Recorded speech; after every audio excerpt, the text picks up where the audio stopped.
میکس بای سیام دیگه تو نصب دادم به هم ریختگیش، به حال و هوای همیشگیش، به پای شکسته میز، به همه چی شکلی دادم. دیدم همون که دلم دلش میخواد، دیدم به ترسد تغییر علکی و چند ساله یلکی کشش میدادم.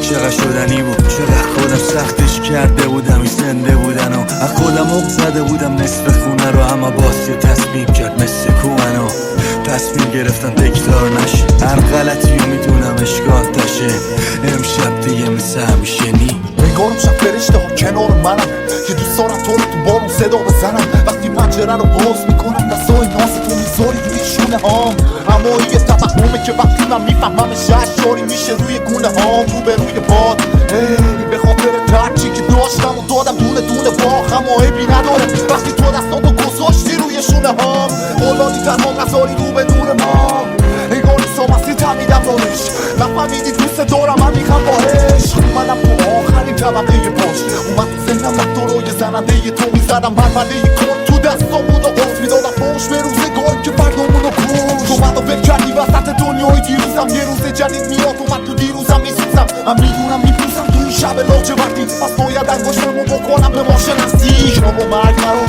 بکنیم همو ترک، حالا من دارم میرم و تو میمونی ترک. چرا عشق تو نمیذاره که ماشه رو بکشم؟ چرا کنار من نیستی مثل قبل؟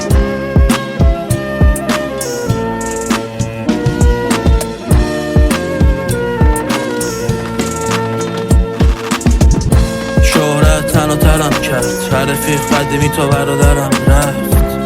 نگو برا من از زخم کلافه همین روزا ندارم حرکت. بیدارم و فکر فردا زیر دردا، بار اومدیم مثل مردا. زدم دلمو به دریا، شدم بی خیال همه چی و قید حرفا.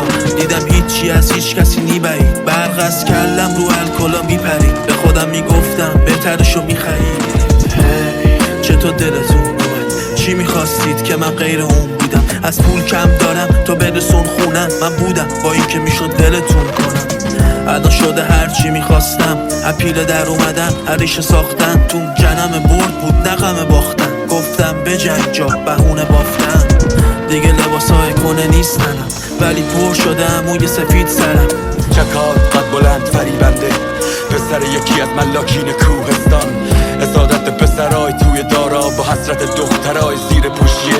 آخرای هفته تو تعطیلات کوه توی دارا در حال گشتن بود. اهل بیرون این کوی و برزن شاید بهترین پاسخ سؤال مریم بود. چرا قدتون بلنده؟ چرا نگاهتون با ما پر از فرده؟ چی شد که شدید مسافر دارا؟ چی میگذره پشت کوه مجاور دارا؟ چکات تو این گستر تنهاست، درگیر مریم شد و لکنت حرفاش. بین این عشق در فاصله است، بین پسر کوهستان و دختر صحرا. نزدیک مریم میکشه نفس، شرم دختر رو میکشه ادب. مریم تو فکرش با تکفیر کرد خدا، به دور پرنده عشق میکشه قفس. هر روز همین بود، پاشو پس میکشید، چکات نقشه ای از هوس میکشید. یا میای با من سمت کوههای کلی وحش، یا به کت خدا میگم دارم موهای بریده‌سو. مریم ترسی تو دستای زنجیر، گفت که بازندم تو دستای تقدیر. موج موهای بیرون از پوشیه، یعنی جزر مد دریای تکبیر. فردا تو بازار یه جنجال خون راه افتاده بود، تو چنگالش تومه خبر بی‌عفتی دختر صحرا. چکات ایستاد با چند تار مو، قلب مریم یه گوشه چکید، رکاب زخمی خون نگین. بعد تکفیر داراب واسه مدتی خونه نشین شد. نن صحرا غم تو نگاش بود، میگفت این ننگ باید از ما جدا شه. مادر نگام کن دامن من پاکه، اون موهای من نبود موهام سر جاشه. اون موهای من نبود موهام سر جاشه. تا که یک روز دارا با صدا کرد، عزا دارا رو نگاه کرد.